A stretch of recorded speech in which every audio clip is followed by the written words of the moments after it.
Today at Balmer's Workshop, we'll be getting back to the ultimate hunting buggy build. Specifically, we'll be looking at the construction and installation of the rear bumper.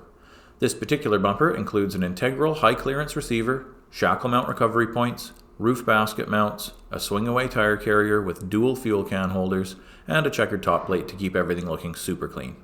I mentioned that the receiver is a high-clearance design, and that is no joke. The receiver will be mounted approximately 10 inches higher than a standard tow hitch receiver on a Sidekick, which results in a radically improved departure angle. So, getting right to it, I started with the center section that I had pre-cut and tacked the receiver into. This center section is 40 inches long with 78-degree cuts on each end, which will bring the sides of the bumper towards the vehicle at a 12-degree angle to complement the body lines. And now I'm adding a safety chain plate that will be used to attach trailer chains to when the customer is towing with his new rear bumper. The receiver also offers a rear mount for a cradled winch, as well as other accessories such as a bike rack. If you've watched my front bumper build for this vehicle, then you'll know already that I use 2-inch by 5-inch by 3/16 wall rectangle tube for the main portions of that bumper, and this one is no different in that regard. Using rectangle tube ensures incredible shear strength on the receiver, which is critical for not only towing but also winching applications, and that strength carries on throughout the rest of the bumper, making it inherently super tough. Speaking of the front bumper build, I have a jig that I created which works great for tacking the front bumpers together, but I don't have one for rear Sidekick bumpers yet, so I'm stuck with an adjustable welding clamp for this job. It's actually a fantastic tool which, if used correctly, can deliver a fit up just as good as any jig. It just takes a bit more fussing. These clamps can be used to set tube, plates, or flat bar to any angle between 30 and 275 degrees, and they are well worth having in your kit. So in this case, I'll set them at 168 degrees, which will give me the 12-degree angle that I want. 180 minus 12 equals 168. I'll ensure that the mating surfaces of my joints are flush, and I'll tack away. The mounting system here for Balmer Fab. We've got a 1/4-inch spacer plate, followed by the bracket itself, which is also 1/4-inch mild steel. Those are bolted into the stock trailer hitch locations. You can see that it's got that 1/4-inch plate on the back, and then also or on the bottom rather, and then a 1/4-inch plate coming up the back of the structure on the back of the vehicle here, the cross member on the back of the vehicle, bent to match that angle, and then the bumper itself will be welded to the back side of this 1/4-inch plate. The rear bumper is now mounted tentatively. We've got some brackets on the side there. Those are welded to the side of the frame. Let's get a light in there for you. So you can see there that I've got a tab coming off the back of the bumper, and then I've got a nut welded to the side of the frame horn on another plate. So that's just acts as a spacer. So that's a 1/2-inch grade 8 bolt holding the top of the bumper to the side of the frame. And then if you look down through here, you can see that we've got a bracket that runs into the stock tow hitch positions. There's a 1/4-inch spacer up above it to step it down so that it clears this little bump in the frame right here. The bracket follows the angle of the frame up, and then the top of the bumper is secured via that bracket that I just showed you right there. So there you go. So that's how we mount these guys up. And now I'm creating a top plate for the bumper using a handy template that I made up previously. The top plate is cut from 10-gauge steel checker plate, and I use a zip disc on an angle grinder to cut the design out. I find it a bit quicker and cleaner to use a zip disc than my plasma cutter for small jobs like this, and it's easy to be very accurate as well. In fact, I ran my shop for several years without a plasma cutter, relying heavily on my grinder for cutting. I should mention that the thinner the zip disc, the more accurate the cut. Thin discs cut straighter and shatter far less than thicker ones. Personally, I use zip discs that are 1.2 millimeter or 0.45 of an inch thick.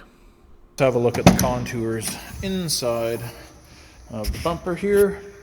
You can see it's just a little tight right there, and so I've marked it out that I'm going to sand those areas away just to give myself a bit better clearance. But it's a nice clean finish, and same in there. It's kind of tough to see the lines, but there actually is a line there, although it doesn't show up on camera. For me to trim that away as well and give myself just a little bit more room. But it's a nice fit, and that way when you open the back door of a Sidekick, Tracker, Vitara, you don't see a bunch of exposed ugly bodywork underneath where that top plate is. Instead, you have a nice checker plate finish that's got some traction in case you want to stand up there to get access to the roof rack, which this thing will have soon, or just to sit down. All right, so the sides have been added to the rear bumper. They've been faired in a little bit, and by that I'll show you what I mean in a minute. I've added the swing arm in its most rudimentary form. The hub is on there, the hub and spindle is on there and welded in place or tacked in place, and the base bottom part of the swing arm is in place as well. So let's have a quick look around it. You can see the sides here cut to a nice angle to match more or less the way that the fender finishes.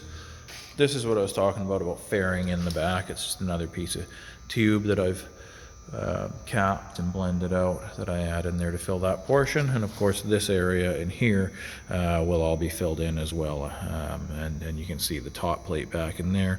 So there's going to be some complementary metal to fill in there and come up and match these angles. So that's going to be all filled in and looking good when I'm done.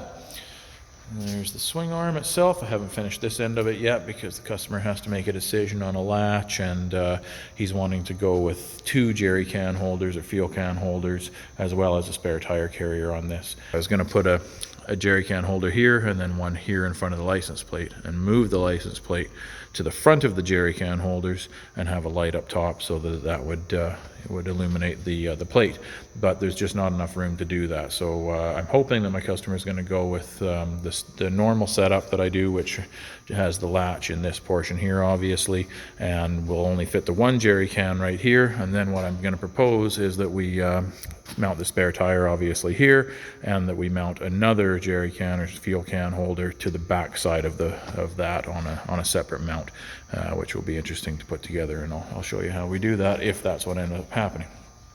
You can see I've faired in the other side here as well, and again there's an area that still needs filling in to match these angles, and that'll happen soon. I've only magneted that one in place right now. I haven't bothered to tack it in, just again in case the customer doesn't want to go this way. I might have to make changes there. And then you can see that this other side is done as well. Let me get the camera down there for you. And again, angles match really nicely, and you can see that one little bit of the body that does protrude underneath, but that'll be painted up so it's not an issue. And there you are. So what I'm going to do now is remove the bumper and do a bunch of welding on the parts that I'm confident can be fully welded at this point. I'll blend those out, and then I'll put the bumper back on, and we'll move on from there. So here I go putting together some of the fairing bits for the bumper corners. I use my shop press set up with some V-blocks that I made from angle iron to form the bends, and I take my time to be sure that I've got them fitting just right before I tack them in place for final welding. Bits like this can be a bit fussy, and it's important to have patience and create a nice finish, because if not, the hurried work will definitely show itself once the bumper is coated. I have to apologize for missing a bunch of content in this video. I wound up not pressing record when I thought I had for the swing arm build. I'm sure I'll do another swing away rear bumper soon, and I'll include that portion of the build there. It may not be a Suzuki that the next swing away bumper is built for, but the swing arm will of course be essentially the same. The auxiliary fuel can holder may not be featured on the next swing arm, but it's pretty clear how that was added, and you'll see the whole thing in an overview shortly. After contacting my customer, it turns out that he's happy to go with my plan of doing the swing arm as I normally do, with a single fuel can holder mounted to the base of the swing arm and another mounted in an auxiliary fashion to the spare tire mounting flange. This means that the license plate doesn't need to be relocated, a license plate light doesn't need to be added, and my swing arm design remains unchanged other than this simple addition. I like this configuration because not only does it keep everything simpler, but it also allows the bumper to be set up with or without the additional auxiliary fuel can holder. That way the customer can simply add it when he's going on a long trek and leave it off the rest of the time to save weight.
And there you are. We've got everything installed on the vehicle, swing arm installed on the bumper, fuel can holders installed on the swing arm, as well as the spare tire. So everything is looking good, fitting up well, and we're pretty much ready for powder coat on this thing.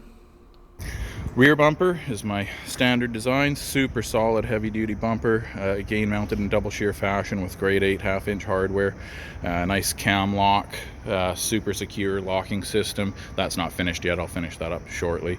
Locks it into place absolutely vibration free, includes an integrated receiver for towing or for other accessories. It's got some recovery points on there.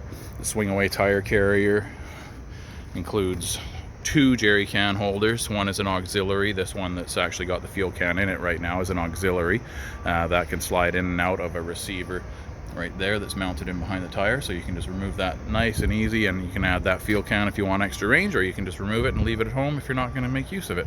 And I don't have a fuel can in the second holder yet, but that'll happen very shortly. And that one's obviously, it's a bolt-on as well. It can be removed, but it's obviously intended for a more permanent application than is this auxiliary one. Side shot of the vehicle here, and I think that's pretty well it. Here we've got obviously a jerry can, 5-gallon jerry can, and its holder. This particular one is going to be mounted onto this auxiliary mount, which that bolts into the spare tire carrier. So when you look at the rear bumper, you'll see spare tire, and then outside of the spare tire you'll see a jerry can holder, and of course the jerry can placed in it. Nice little setup, and it's a rattle-free design. It's got again a welded bung in place, and that slides right into the receiver that's in the center of the spare tire carrier there.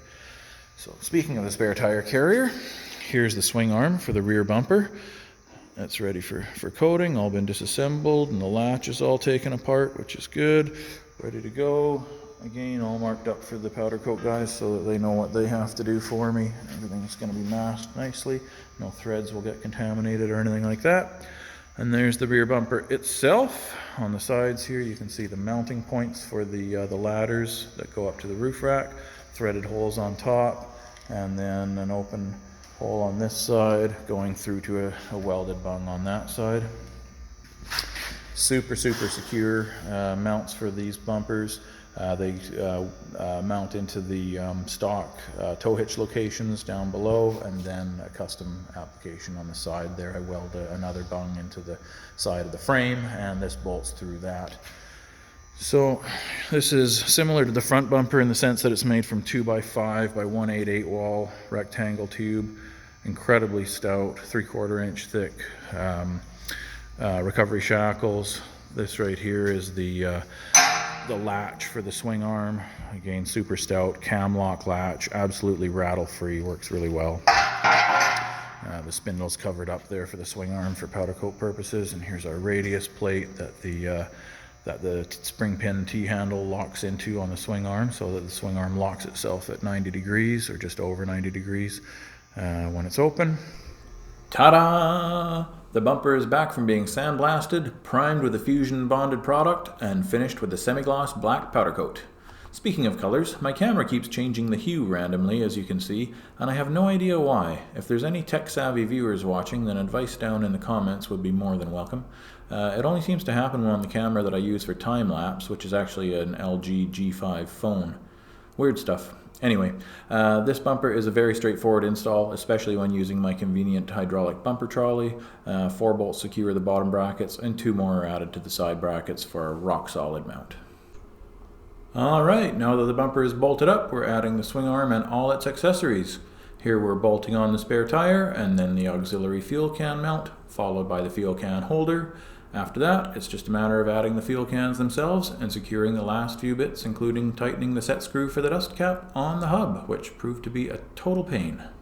In fact, here you see me fighting with that set screw now, and fighting and going away and coming back and fighting some more, and getting down to its level and fighting it and achieving nothing. So I show the bumper off to the neighbor instead, and the dog approved as well, and then I finally come back and fight with the set screw a bit more and get it done. Yay! There we go, it's all done and looking good out in the daylight, ready for the customer to come pick it up. The Suzuki Sidekick Ultimate Hunting Buggy has been a very extensive project comprised of many components. I've already covered the build of the front bumper and the rock sliders in previous videos, so please have a look at those. There'll be a link on screen. And stay tuned for more of the Ultimate Hunting Buggy build as I introduce you to the insane roof basket with the exclusive Balmer Fab game winching system, which uses a custom cradled winch on the front bumper in combination with rollers on the roof basket itself to effortlessly winch hunted game into the roof basket. So please subscribe for that upcoming content and a whole lot more, other brands included. Also, your comments are welcome and I'd love a like, so please don't be shy with the button pushing. Please visit my website, balmerfab.com, for all of my production accessories, including most of the Suzuki parts featured on this vehicle and more, as well as accessories for many more brands. Examples of my custom work can also be found on my website, but for massive amounts of archived photos and galleries, as well as the most current stuff happening in the shop, please check out my Facebook page and give it a like. There'll be links in the description below to both balmerfab.com and my Facebook page. Hope to see you there, and thanks so much for joining me again here at Balmer's Workshop.